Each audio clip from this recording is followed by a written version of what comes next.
Hello, Crystal. I wanted to record some information for you just because we've talked about papers, and I think it would be easier if I showed you on your paper what I was looking for just to make sure you understand. Right here, I have your paper, and what I did is I put a cover page separately from the body, and here's your reference page. And I made all of this into Times New Roman. You go here, home. You make the font Times New Roman 12 point, and then make everything double spaced. And that is the start of making it an APA style. So whenever you turn in a paper from here on out, what we're looking for is a cover page, a body of the paper, and a reference page. Now, starting with your references, so you have Medical News Today, Wikipedia, and Healthline. These are not professional journal articles. And what we're looking for is professional journal articles. And let me explain to you what the difference is, and that way it'll make more sense. So we are here at the CCBC website where you start from.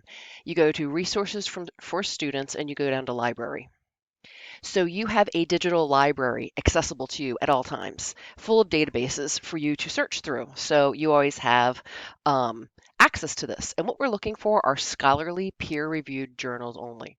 And so we click here. So up here, I'm going to put your topic and then just say dementia and sleep. Because when you look up anything, since we're working with sleep, it's better that you correlate it with sleep. And that way you'll have more articles that are specifically tailored to sleep and talking to sleep. So here are some dementia risk factors. Okay. Sleep disturbances,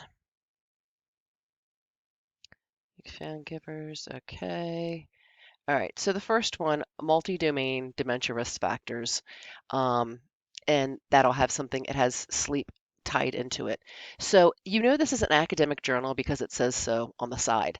And what the differences between a regular article would be is so when you click on this article, this PDF, as it comes up, what this is, these scientists researched dementia and came back with information about dementia.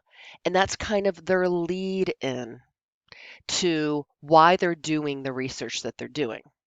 And then they talk to you about their study, and then they talk to you about the results. Now, the study is a lot of jargon, but what you're interested in are the results and conclusion and discussion, because this talks about what they actually found. But you're also interested in the introduction because what they do is they go over some of what their findings are, and this can be really interesting and things that you can reference in your paper. Like, for instance, dementia is the leading cause of disability and mortality worldwide.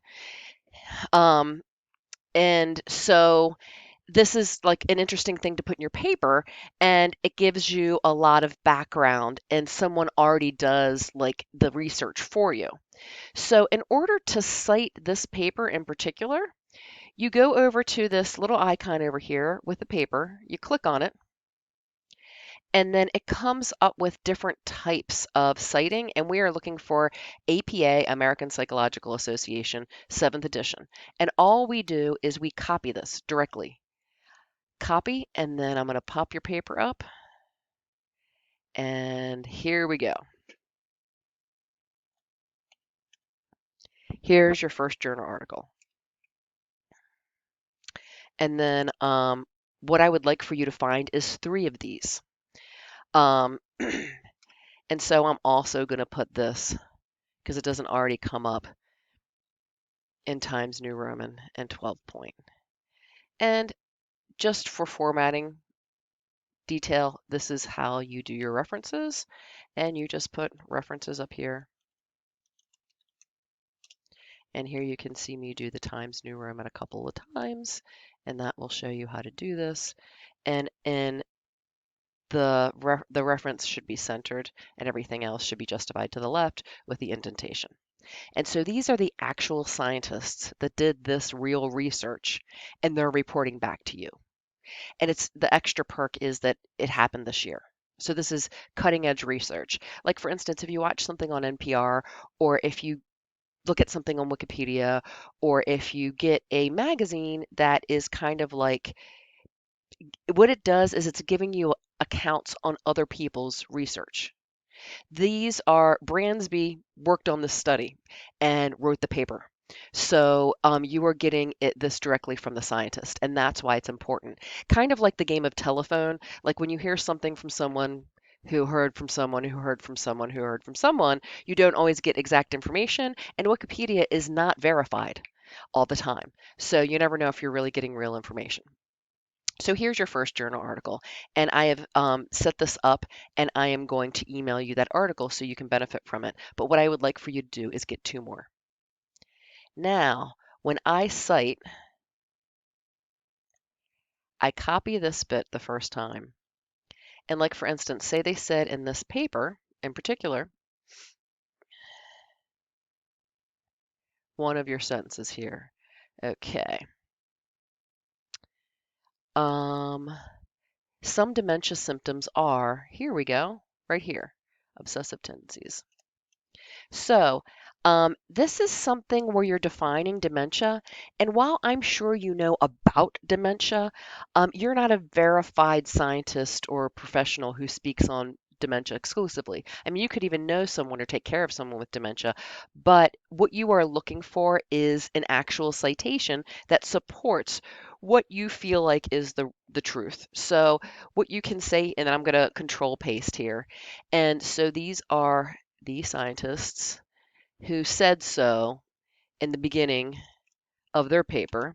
And so basically, you cut and paste the first line, but all we need to do the in-text citation is just their first names.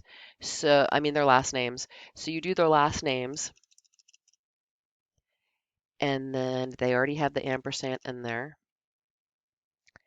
And you put all their last names, comma, in 2023. Now, when you cite this later in the paper, you don't have to put all these people. You can put Bransberry et dot al, comma. And that is shorthand for this guy and all of the other people that we referenced earlier.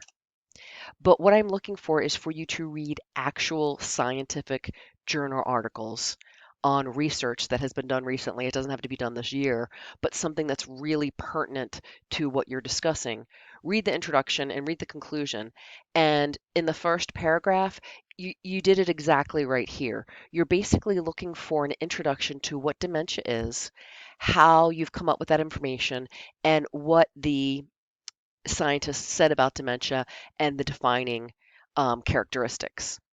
Then in the second paragraph, and just elaborate a little bit more here. In the second paragraph, you do give additional information, but what I would like for you to talk about are some interesting bullet points that you've learned in these three papers after reading them. And so you can put the interesting points here, and then also make sure you reference your sources.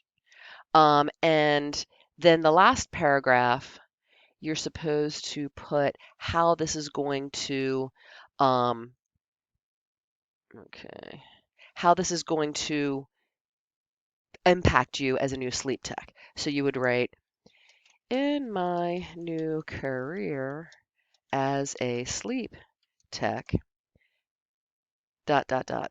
Now, this does not need referencing because this is your opinion. But these first couple, or if you want to write three paragraphs, do need in-text references. And some papers do have a bunch of scientists where you can just kind of do the shorthand afterward. Some will just have one, which or two, which is nice. So say, for instance, you and I wrote a paper together. It would be,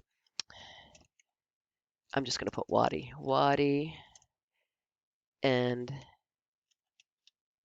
Haney 2023. I hope this makes more sense. And what I would like for you to do is to take this paper, get your two additional resources, read the parts of the paper that I showed you, and come up with more information. And as you read, what you will see is you're learning more things as opposed to just going to Wikipedia and defining something.